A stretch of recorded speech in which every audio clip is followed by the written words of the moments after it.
네, 오늘 아침에 묵상할 말씀은 사무엘하 15장 12절에서 14절 말씀입니다.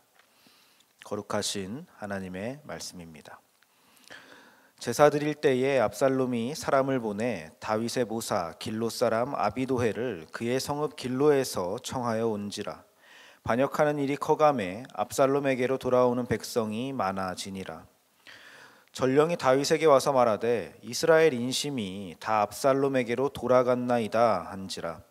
다윗이 예루살렘에 함께 있는 그의 모든 신하들에게 이르되 일어나 도망하자. 그렇지 아니하면 우리 중 한 사람도 압살롬에게서 피하지 못하리라. 빨리 가자. 두렵건대 그가 우리를 급히 따라와 우리를 해하고 칼날로 성읍을 칠까 하노라. 아멘.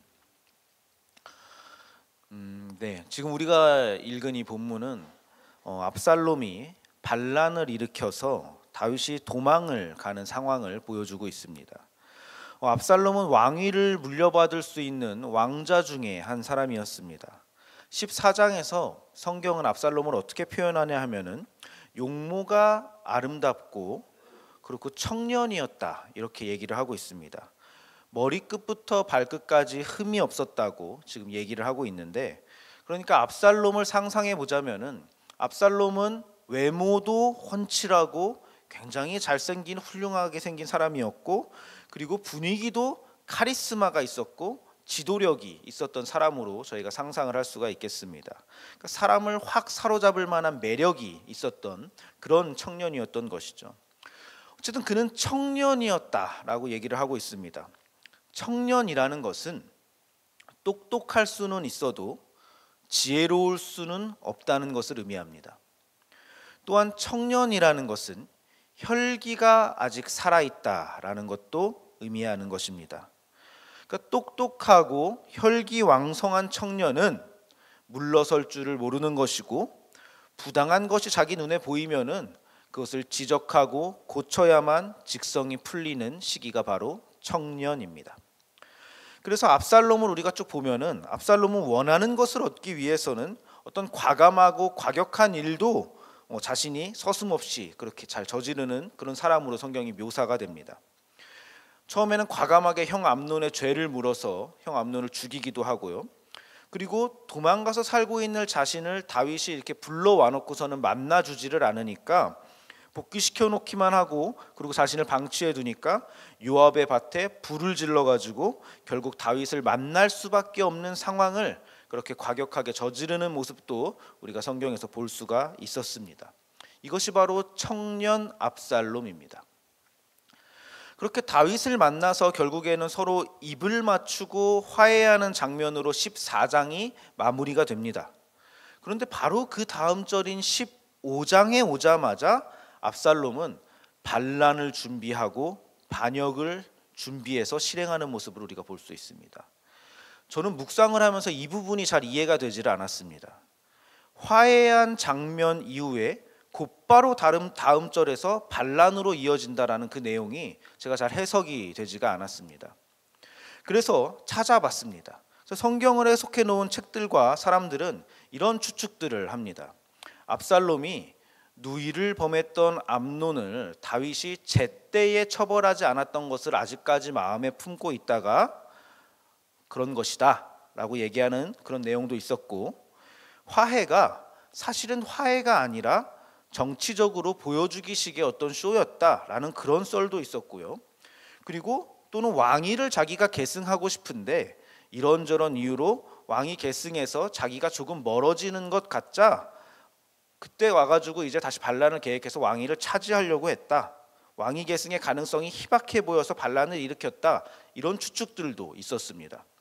그러나 말 그대로 이것은 다 추측입니다. 상상해서 우리가 가늠하는 것이죠. 이런 내용이 추측일 수밖에 없는 이유는 성경이 압살롬의 반란 동기에 대해서는 특별히 설명을 하고 있지 않기 때문입니다. 관심을 보이고 있지 않습니다. 성경이. 오히려 성경의 초점은 어디에 있냐 하면은 압살롬의 반란으로 인한 다윗의 신앙적 모습을 조명하고 있다는 것을 우리가 성경을 읽으면서 발견하게 됩니다. 성경이라는 이 책은 현실 속에서 경험하는 어떤 정치적 처세술이나 그런 정치적인 방법에 대해서 설명하고 있는 책이 아니라 신앙에 관한 문제를 다루고 있는 책이기 때문에 그렇습니다. 그래서 우리가 성경이 다윗에 집중하고 있다는 것을 보고 다윗으로 돌아와서 다윗의 모습을 보게 되면은 다윗은 오늘 압살롬이 반란을 일으킬 거라는 것을 전혀 예상하지 못했던 것으로 보이고 있습니다. 오늘 본문에서 다윗은 굉장히 당황하면서 황급하게 측근들과 함께 피난길에 오르는 것을 우리가 보게 됩니다. 다윗은 또다시 위기에 처한 것이죠. 이번에는 부하도 아니고 또 자신이 모시던 상관도 아니고 자기 아들에게 반역을 당해서 왕위도 잃고 신하도 잃고 부하도 잃었습니다. 또다시 처참하게 도망을 다니는 신세가 되어버린 것이 오늘의 다윗입니다.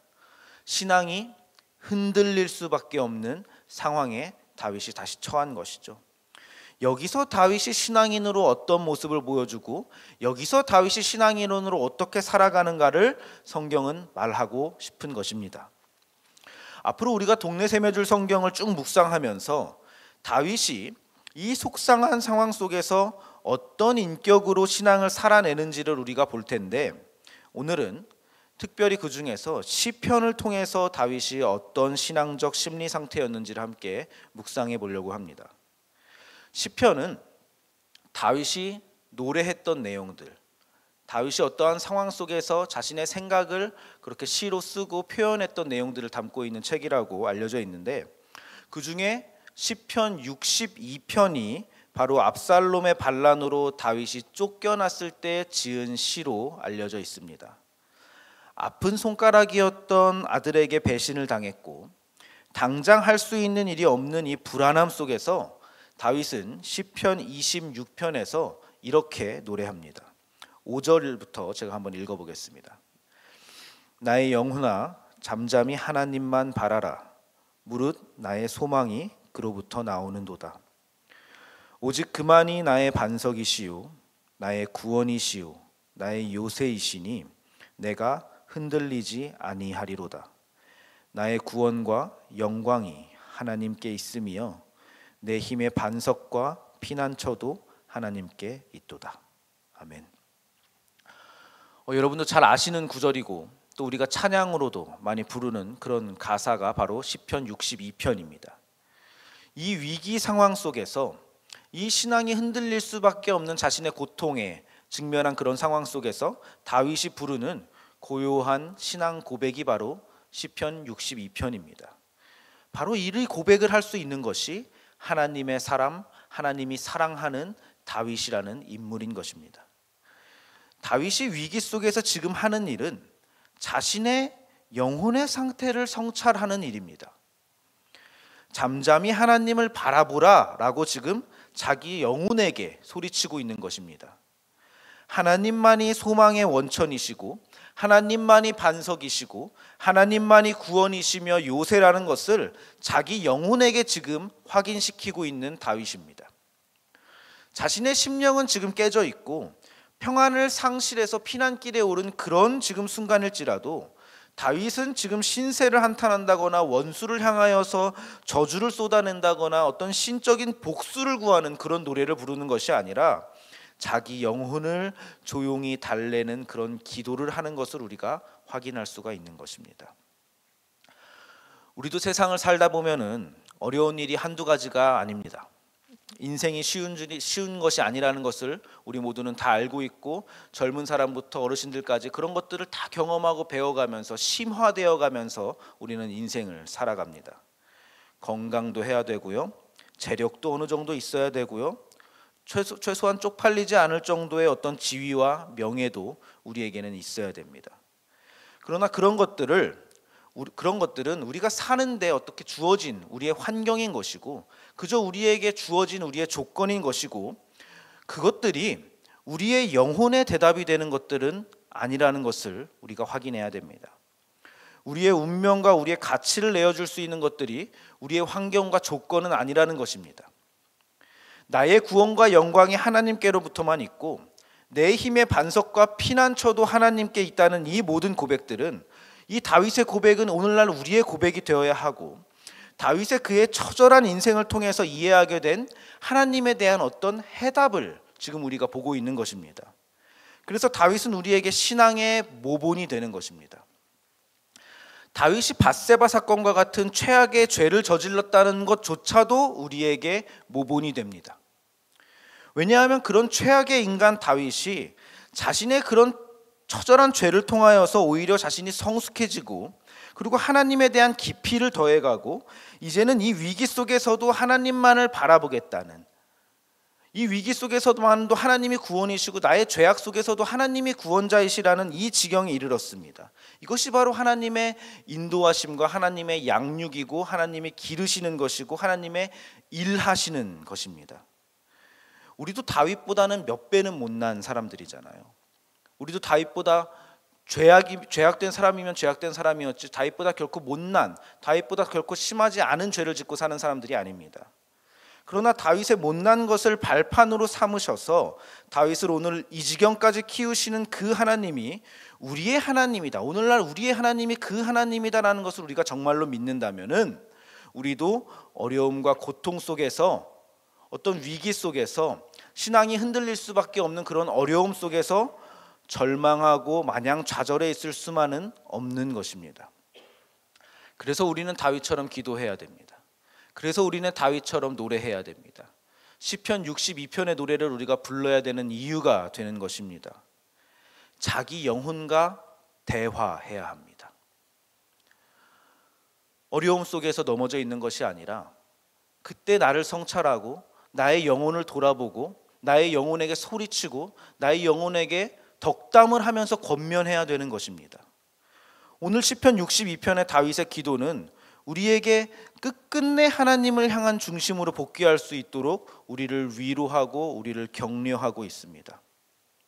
오늘 우리가 시편 62편을 보았듯이 오늘 우리가 본 기도는 하나님께 올려드리거나 쏟아내는 것도 기도지만은 자신의 영혼과 관조적으로 대화하는 것도 기도라는 것을 우리에게 가르쳐 줍니다. 기도는 우리 영혼에 대한 자가 치유이기도 합니다. 우리도 우리 자신의 영혼을 달래고 위로해 줄 수 있었으면 좋겠습니다. 기도는 그런 것입니다. 스스로의 영혼에게 요동치 말고 너의 나약함을 확인하고 너의 죄인됨을 확인하고 너의 가능성 없음을 다시 한번 확인하여서 거기에서 절망하지 말고 거기에서 다만 넘어지는 것이 아니라 그것 때문에 하나님을 바라볼 수 있는 그 자리로 가라. 그렇게 기도하는 것입니다. 영혼에게 요동치 말고 잠잠히 하나님을 바라보라고 자신의 영혼을 사랑으로 권면할 수 있었으면 좋겠습니다. 오늘 이 시간 기도하실 때에 다윗의 노래가 우리의 기도가 되시기를 주님의 이름으로 축복합니다. 기도하겠습니다. 하나님 아버지 감사합니다. 하나님이 우리의 아버지가 되시니 우리가 두려울 것이 없습니다. 우리 영혼이 하나님만을 바라고 하나님만이 우리의 구원이시고 반석이시고 피난처이시라는 것을 고백합니다. 세상은 우리를 무섭게 겁박하고 우리의 육신은 이리저리 상처 입을지라도 우리의 영혼만은 잠잠히 하나님만을 바라봅니다. 우리가 그리스도인이기 때문입니다. 우리에게 이 신앙 고백을 허락하셨으니 이제 이 믿음으로 하루를 살아가게 하옵소서. 예수님의 이름으로 기도드립니다. 아멘. 이 시간 다음과 같은 기도 제목으로 함께 기도하시겠습니다. 지금 들은 말씀이 내 삶으로 이어지게 하옵소서. 동네 세매줄 성경 말씀 묵상과 순장들을 통해 동네들이 든든히 세워지게 하옵소서. 몽골 어린이 사루사이칸의 건강을 지켜주시고 추후 진행되는 일정에 주님께서 함께 해주옵소서. 60주년 행사 아이프레이 포유를 통해 하나님께 올려드리는 모든 성도들의 기도를 받아 주옵소서. 육체의 질병과 마음의 질병으로 고통받는 성도들에게 회복의 은혜와 평안의 은혜를 베풀어 주옵소서. 수험생, 취업준비생들에게 필요한 지혜와 인내를 주셔서 준비하고 노력한 대로 좋은 열매를 얻게 하옵소서. 개인의 기도 제목과 공동의 기도 제목으로 다 같이 기도하시고 삶의 자리로 나아가겠습니다.